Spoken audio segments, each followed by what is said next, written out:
Hello guys, welcome to Notesware. आज की हमारी क्लास का टॉपिक होने वाला है protein synthesis on free and bound पॉलीसोम्स।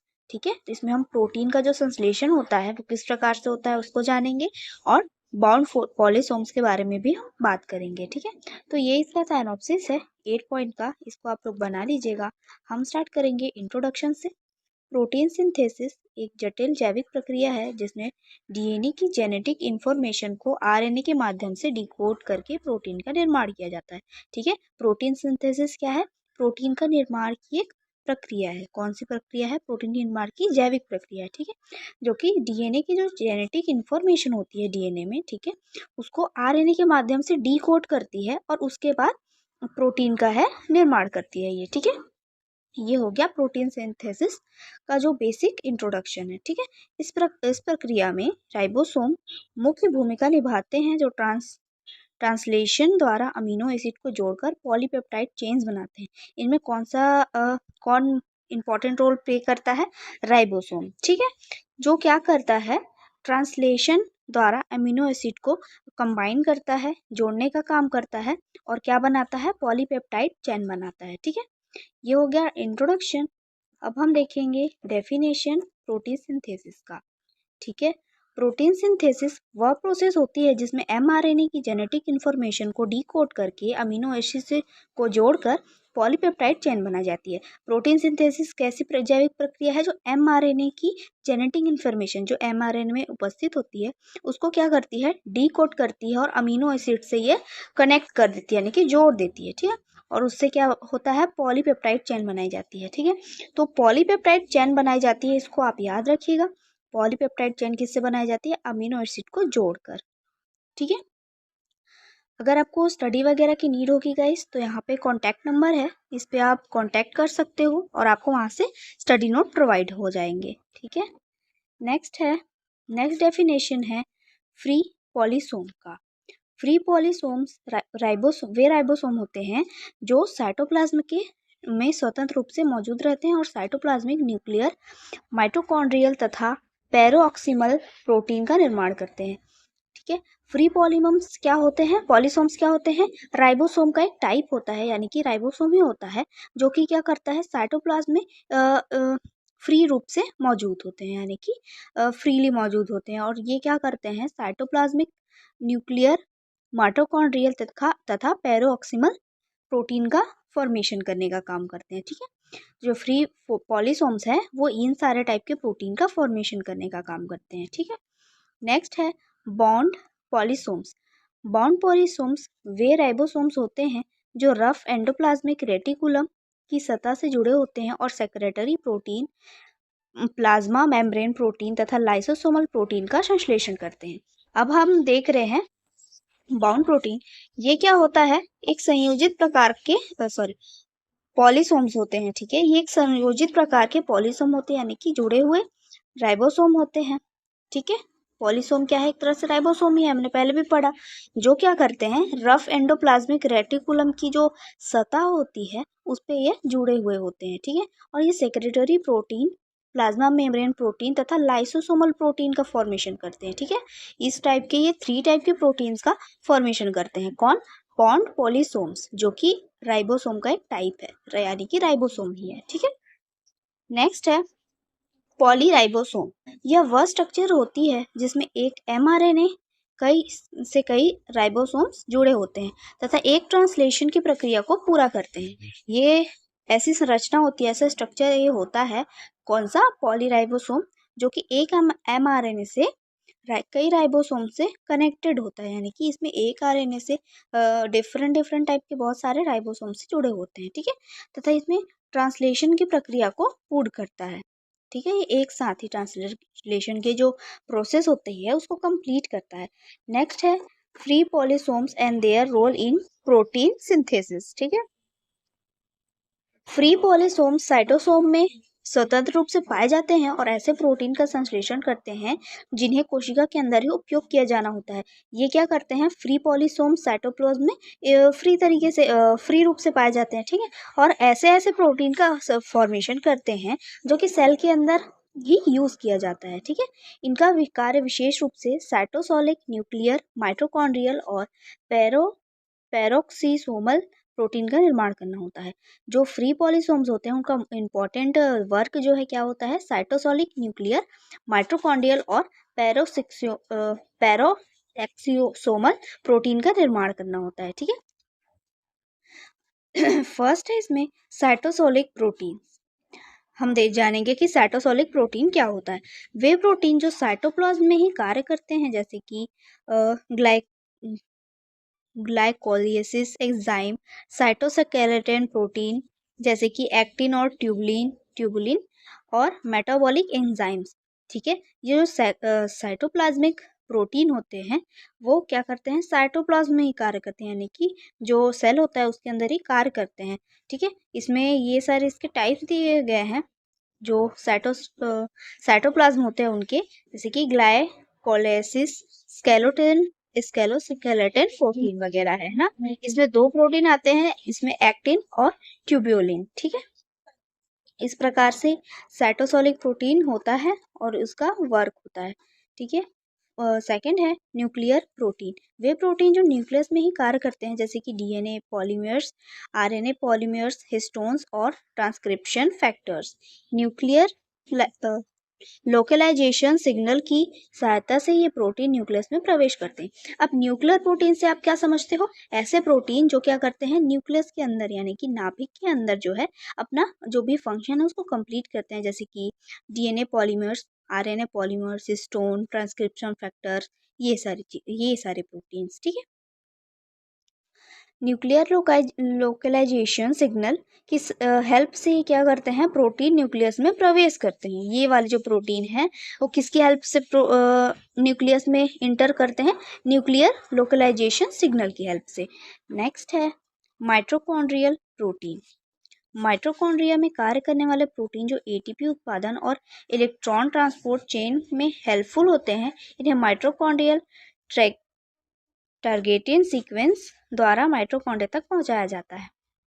जो माइटोकॉन्ड्रियल प्रोटीन है वो क्या करते हैं, माइटोकॉन्ड्रिया के अंदर काम करते हैं, सिंपल है। ठीक है, जो क्या करते हैं एटीपी यानी कि एनर्जी जिससे उत्पादन होता है एनर्जी का, और इलेक्ट्रॉन ट्रांसपोर्ट चेन में हेल्पफुल होते हैं। ठीक है, माइटोकॉन्ड्रियल टारगेटिंग सीक्वेंस द्वारा ये माइटोकॉन्ड्रिया में पहुंचाया जाता है।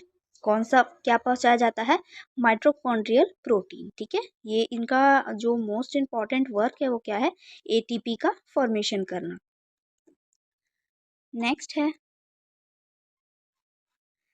पैरोक्सीसोमल प्रोटीन। ठीक है, वे प्रोटीन जो पैरोक्सीसोम में कार्य करते हैं और हाइड्रोजन पेरोक्साइड को तोड़ने में हेल्प मत करते हैं। ये पैरोक्सीसोमल टारगेटिंग सीक्वेंस के माध्यम से पैरोक्सीसोम में इंटर करते हैं, यानी कि पहुंचते हैं। ठीक है, तो जो पैरोक्सीसोमल प्रोटीन है वो कहाँ कार्य करते हैं, पैरोक्सीसोम्स के अंदर में। ठीक है, और ये क्या करते हैं, हाइड्रोजन के जो पेरोक्साइड होते हैं उनको तोड़ने में हेल्प करते हैं। और ये किससे इंटर करते हैं पैरोक्सीसोम में, पैरोक्सीसोमल टारगेटिंग सीक्वेंस जिसे पीटीएस भी कहा जाता है, उससे पैरोक्सीसोम में पहुंचते हैं। नेक्स्ट है bond polysomes and their role in protein synthesis. Bound polysomes rough endoplasmic reticulum की सतह से जुड़े होते हैं और मुख्य रूप से वे प्रोटीन बनाते हैं जिसे कोशिका के बाहर भेजा जाना होता है, प्लाज्मा मेम्ब्रेन में शामिल करना होता है या लाइसोसोम में उपयोग करना होता है। जो बॉन्ड पॉलीसोम्स हैं वो क्या करते हैं, रफ एंडोप्लाज्मिक रेटिकुलम की सतह पे पाए जाते हैं, उनसे जुड़े हुए होते हैं और ये वे प्रोटीन का फॉर्मेशन करते हैं जो कि किसी सेल से बाहर भेजा जाना होता है। ठीक है, प्लाज्मा मेम्ब्रेन में शामिल करना होता है या लाइसोसोम में उपयोग करना होता है। यानी कि ये 3 टाइप के प्रोटीन बनाते हैं। एक तो जो कोशिका के बाहर भेजे जाएंगे ऐसे प्रोटीन बनाएंगे, तो जो प्लाज्मा मेम्ब्रेन में इंटर करना होता है वैसे प्रोटीन बनाएंगे, या तो फिर लाइसोसोम में जिसका उपयोग किया जाना है ऐसे प्रोटीन बनाएंगे। कौन, बॉन्ड पॉलीसोम्स। ठीक है, और ये कहाँ पाए जाते हैं, रफ एंडोप्लाज्मिक रेटिकुलम की दीवार पर पाए जाते हैं। फर्स्ट है इसमें सेक्रेटरी प्रोटीन। ये प्रोटीन कोशिका के बाहर स्रावित किए जाते हैं, जैसे कि हार्मोन्स, एंजाइम्स और एंटीबॉडीज। सिग्नल रिकॉग्नाइजेशन पार्टिकल इन्हें इंडोप्लाज्मिक रेटिकुलम में भेजने में हेल्प करता है। जो सेक्रेटरी प्रोटीन है, जो कि स्रावी प्रोटीन है, जो बॉडी से रिलीज किए जाते हैं, उसमें हम देखेंगे तो इसका एग्जांपल है हार्मोन, जैसे कि एंजाइम, हार्मोन, एंटीबॉडी जो है बॉडी से रिलीज किए जाते हैं, ठीक है, कोशिका से रिलीज किए जाते हैं। ये क्या करते हैं, सिग्नल रिकॉग्नाइजेशन पार्टिकल इन्हें इंडोप्लाज्मिक रेटिकुलम में भेजने में हेल्प करता है, ठीक है। ये कहा जाता है इंडोप्लाज्मिक रेटिकुलम में, और फिर ये सेल से डिक्रीज कर दिए जाते हैं, यानी कि बाहर निकाल दिए जाते हैं स्रावी प्रोटीन के रूप में, ठीक है। इसका एग्जांपल्स जो दिया है आप याद रखिएगा, जैसे कि हार्मोन वगैरह है, एंजाइम्स है, तो ये सब सेक्रेटरी प्रोटीन में ही आते हैं। नेक्स्ट है प्लाज्मा मेम्ब्रेन प्रोटीन्स।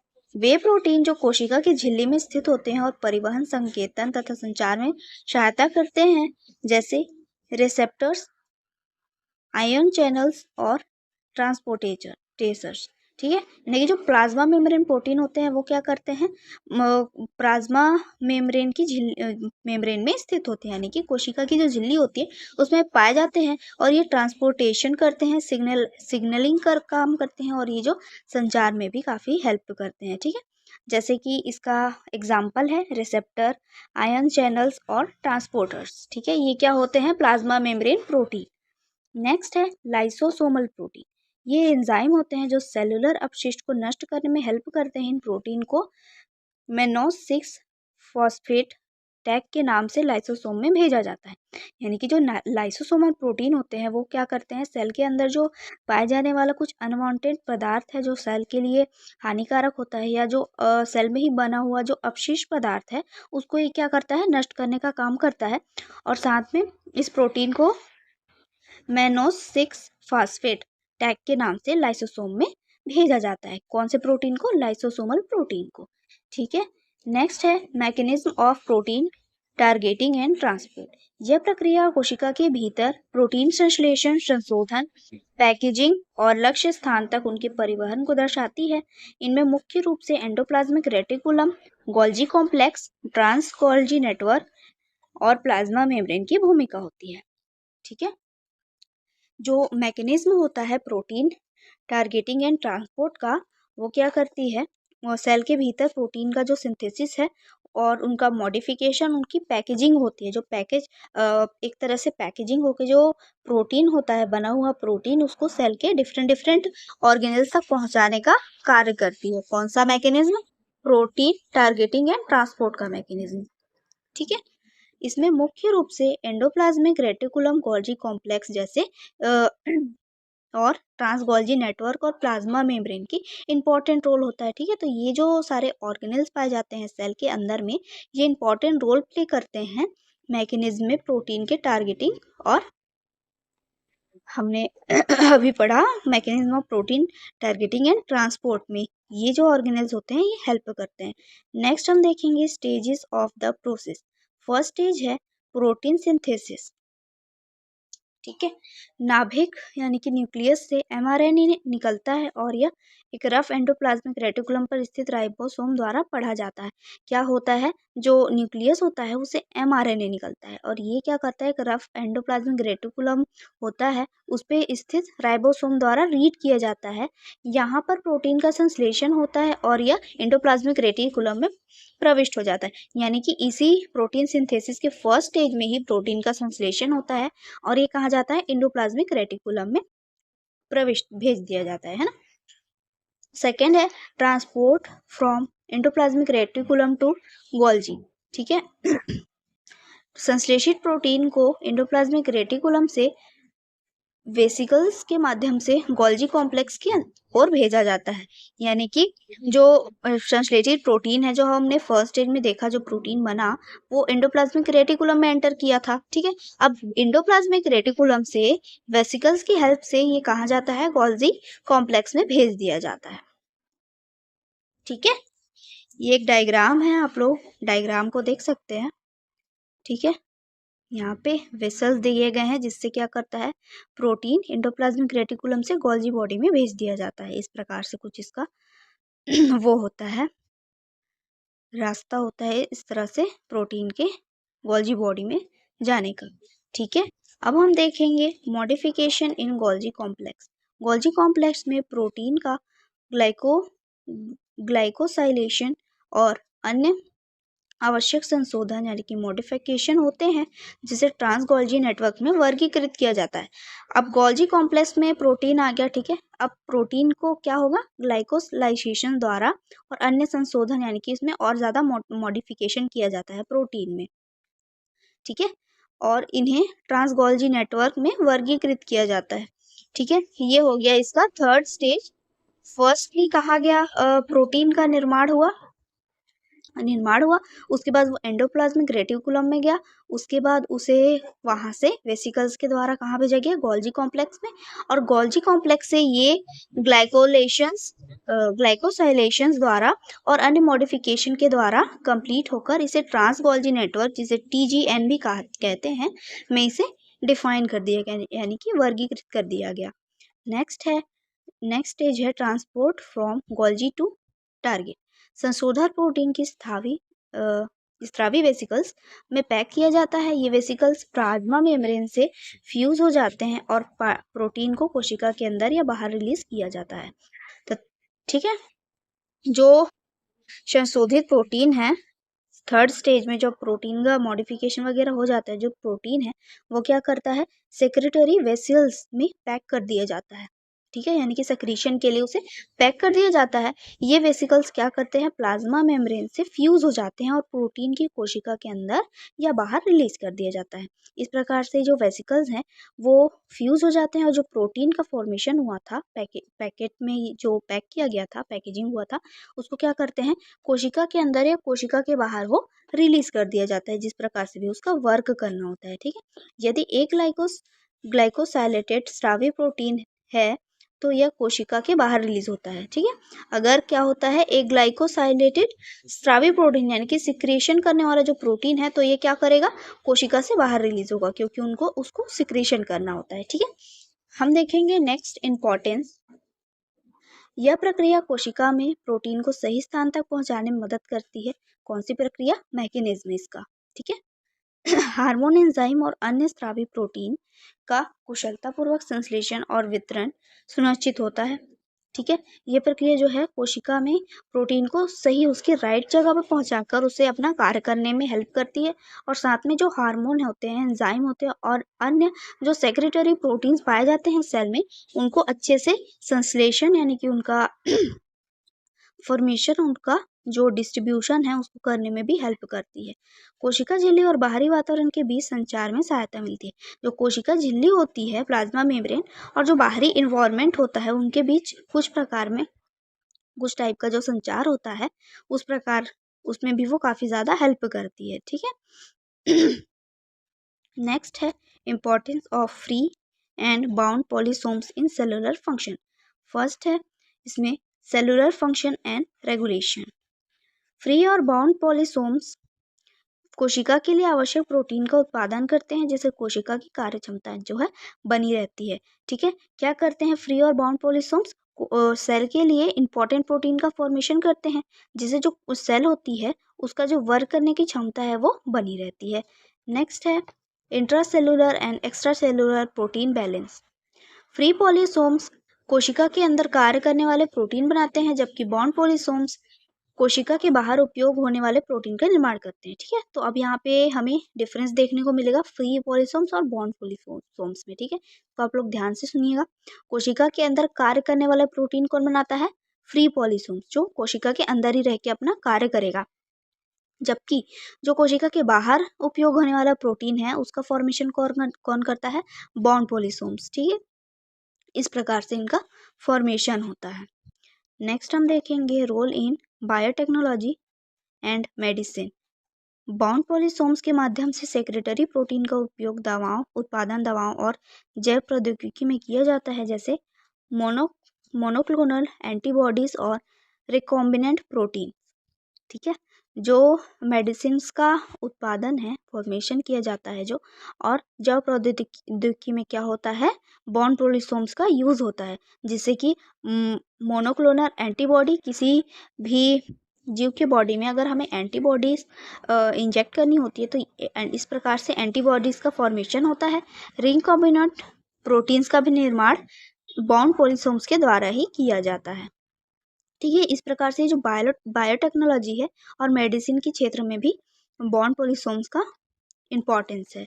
नेक्स्ट हम देखेंगे genetic disorder and protein misfolding disease. यदि कोई प्रोटीन सही पॉलीसोम्स पर नहीं बनता है या गलत तरीके से वर्गीकृत होता है तो ये आनुवंशिक रोग जैसे सिस्टिक फाइब्रोसिस और न्यूरोडिजेनेटिव बीमारियों जैसे अल्जाइमर का कारण बन सकता है। जो जेनेटिक डिसऑर्डर है, अगर प्रोटीन सही तरीके से पॉलीसोम पर फॉर्मेट नहीं होगा, यानी कि सही तरीके से पॉलीसोम पे नहीं बनेगा या गलत तरीके से डिस्ट्रीब्यूट किया जाएगा, जहाँ पे उसे वर्क नहीं करना उस जगह पे डिस्ट्रीब्यूट किया जाएगा, तो इससे हमें क्या हानि होगी? तो कुछ जेनेटिक डिसऑर्डर जैसे कि सिस्टिक फाइब्रोसिस जैसे जेनेटिक डिसऑर्डर देखने को मिल सकते हैं। ठीक है, नेक्स्ट है कंक्लूजन। प्रोटीन सिंथेसिस कोशिका के जीवन के लिए एक अनिवार्य प्रक्रिया है। फ्री पॉलीसोम्स साइटोप्लाज्मिक न्यूक्लियर माइटोकॉन्ड्रियल और पेरोक्सिसोमल प्रोटीन का निर्माण करते हैं, जबकि bound polysome secretary plasma membrane और लाइसोसोमल प्रोटीन का संश्लेषण करते हैं। क्या है प्रोटीन संश्लेषण की जो प्रक्रिया है वो क्या करती है? कोशिका के जीवन के लिए एक इम्पॉर्टेंट रोल प्ले करती है। ठीक है, जो पॉलीसोम्स होते हैं फ्री पॉलीसोम्स, वो क्या क्या कौन से प्रोटीन फॉर्मेशन करते हैं? साइटोप्लाज्मिक न्यूक्लियर माइटोकॉन्ड्रियल और पेरोक्सिसोमल प्रोटीन का ये फॉर्मेशन करते हैं। ठीक है, जबकि जो बाउंड प्रोटीन है वो किस किस प्रोटीन का फॉर्मेशन करते हैं? सेक्रेटरी प्रोटीन, प्लाज्मा मेम्ब्रेन और लाइसोसोमल प्रोटीन का ये संश्लेषण करते हैं। कौन? Bound polysomes. ठीक है, यह प्रोटीन का सही स्थान पर निर्माण और परिवहन कोशिका के कार्य और अस्तित्व के लिए आवश्यक होता है। इस प्रकार की गहरी समझ जैव प्रौद्योगिकी यानी कि बायोटेक्नोलॉजी और आनुवंशिक चिकित्सा और औषधि विकास में भी अत्यधिक महत्वपूर्ण रोल प्ले करती है। ठीक है, तो जो प्रोटीन का सही स्थान पर निर्माण और जो उसका डिस्ट्रीब्यूशन होता है, परिवहन होता है, वो क्या करता है? सेल के जो वर्क होते हैं और उसका जो अस्तित्व होता है उसके लिए बहुत ज़्यादा इम्पॉर्टेंट होता है। ठीक है, क्योंकि प्रोटीन से ही सेल के अंदर के सारे वर्क किए जाते हैं। इस प्रकार की जो बायोटेक्नोलॉजी और जेनेटिक जेनेटिक मेडिकल जो साइंस है उसमें और जो मेडिसिन का विकास करने में भी काफ़ी ज़्यादा हेल्प होती है। ठीक है, इस प्रकार से हम बहुत सारी चीज़ों में आगे बढ़ सकते हैं स्टडी के थ्रू, मेडिसिन बनाने में। ठीक है, और जो जेनेटिक डिसऑर्डर होते हैं उनका वो करने में, उनका दवाइयाँ निकालने में भी हमें काफ़ी ज़्यादा हेल्प होती है। नेक्स्ट है इसका reference molecular cell biology by PK Gupta and molecular cell biology by D Robertis. तो ये था प्रोटीन सिंथेसिस के बारे में। ठीक है, हमने जाना बॉन्ड पॉलीसोम्स क्या होते हैं और फ्री पॉलीसोम्स क्या होते हैं, इसके बारे में हमने जाना। तो अगर आपको वीडियो अच्छी लगी तो प्लीज़ गाइस लाइक करिएगा एंड सब्सक्राइब करिएगा। Thank you.